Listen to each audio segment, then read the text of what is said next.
I'm Parshad. I work at Yumly. I am a full stack data scientist, and here I am trying to get to you my message about how I started my journey into MLOps, and in doing so, building minimum viable pipelines, as I call it.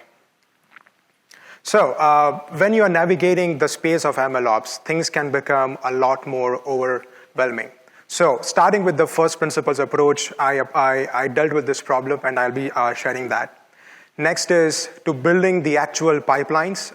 This is one of the example pipelines that I actually built as a part of my work at Yumly and augmenting my role as a data scientist. Next is the use case of what exactly we did by building pipelines using open source platforms and then going towards using a lot of paid and managed services. And lastly, the few takeaways from the whole presentation.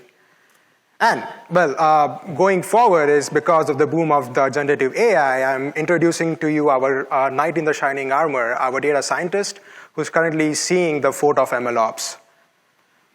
So a data scientist's workflow is usually on a laptop or on a certain VM.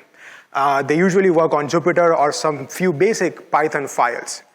They usually have a data set which is transformed, and then ultimately a model is created.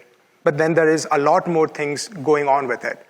Data scientists have found themselves to be participating in the part of where they have to be deployed now because of the abundance of MLOps tools available out there. And otherwise, these data scientists have to work with the team downstream to encourage the whole deployment process.